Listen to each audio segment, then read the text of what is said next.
Para saudaraku yang dirahmati Allah, salah satu kisah Nabi yang mengandung pesan mendalam tentang haji dan umroh yaitu kisah Nabi Ismail. Bagaimana kisahnya? Simak video ini sampai selesai, agar tidak salah faham.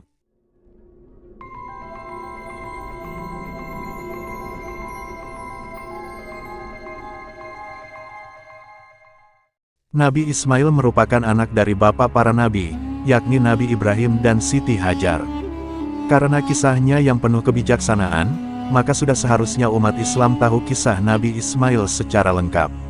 Allah berfirman dalam surat Maryam ayat 54, yang artinya, "Dan ceritakanlah, hai Muhammad, kepada mereka kisah Ismail, yang tersebut di dalam Al-Quran. Sesungguhnya ia adalah seorang yang benar janjinya, dan dia adalah seorang Rasul dan Nabi." Surat Maryam ayat 54.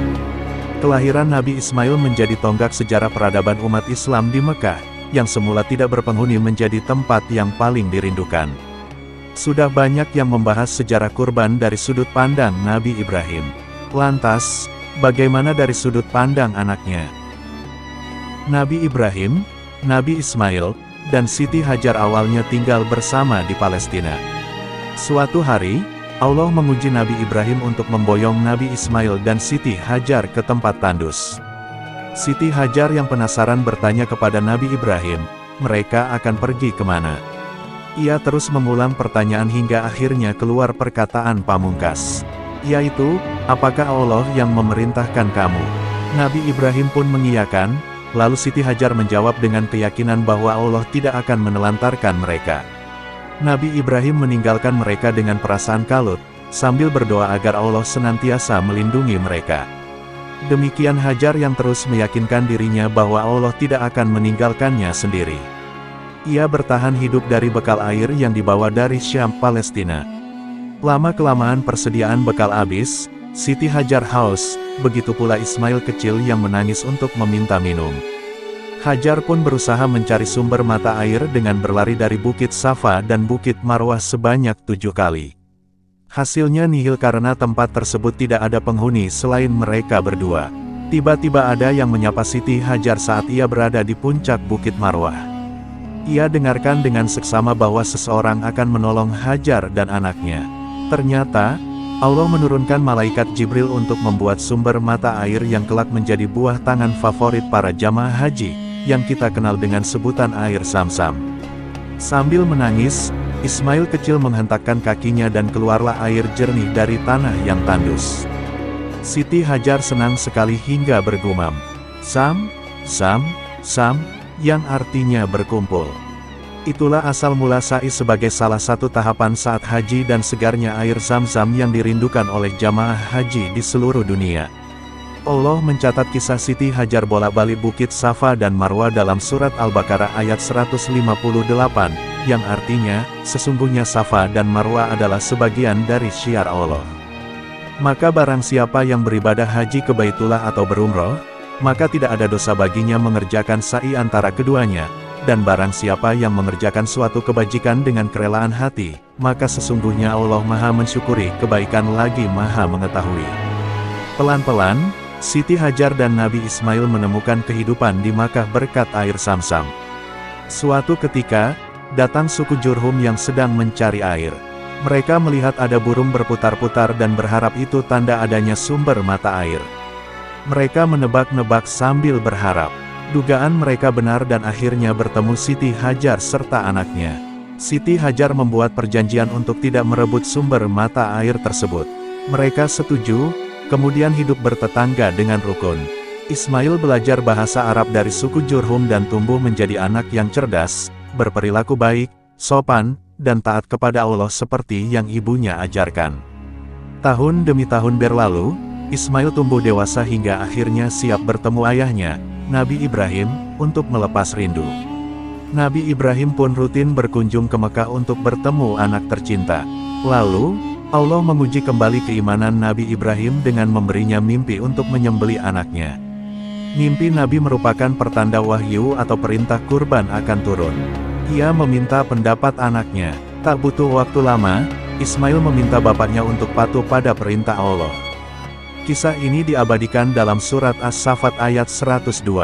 Yang artinya, maka tatkala anak itu sampai pada umur sanggup berusaha bersama-sama Ibrahim.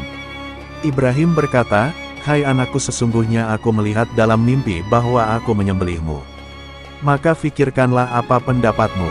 Ia menjawab, "Hai bapakku, kerjakanlah apa yang diperintahkan kepadamu, insya Allah kamu akan mendapatiku termasuk orang-orang yang sabar." Surat As-Saffat ayat 102. Nabi Ibrahim membawa Ismail ke perbatasan Mina dan Musdalifah. Menurut catatan sejarah, lokasi penyembelihan berada di Jabal Kurban. Masih dekat dari tempat peristiwa, iblis menggoda Nabi Ibrahim supaya penyembelihan batal.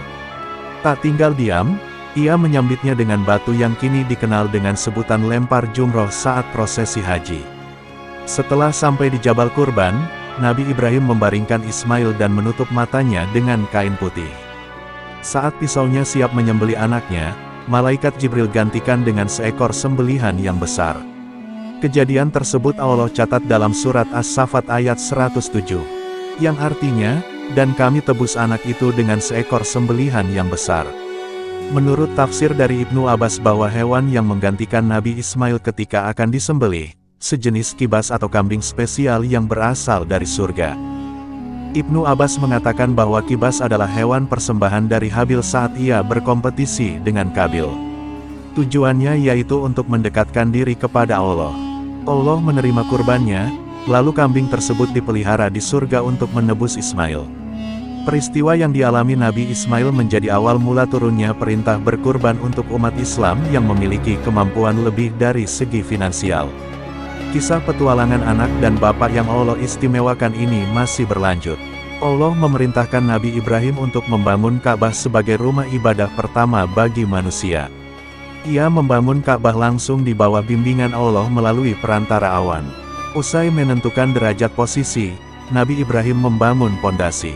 Lalu, ia meminta tolong kepada Ismail untuk mencari batu paling bagus sebagai penanda manusia. Nabi Ismail bertemu malaikat Jibril dan memberikannya batu hitam yang dikenal sebagai Hajar Aswad. Ia berlari menemui ayahnya untuk memberikan batu cantik tersebut. Betapa senangnya Nabi Ibrahim hingga mencium batu tersebut berkali-kali. Usai peletakan batu, Nabi Ibrahim dan Ismail berdoa kepada Allah agar banyak yang berkunjung ke Mekah untuk melihat Ka'bah. Allah mengabulkan doanya hingga masuk ke dalam rukun Islam kelima, yaitu menunaikan haji jika mampu. Bekas pijakan Nabi Ibrahim saat membangun Ka'bah diabadikan dengan sebutan Makam Ibrahim. Ismail diangkat menjadi nabi dan berdakwah di Mekah untuk menyembah dan bertakwa kepada Allah. Nabi Ismail wafat di Mekah dan dimakamkan di Hijr Ismail. Menurut catatan sejarah, lokasi makam Nabi Ismail sama seperti makam ibunya, Siti Hajar.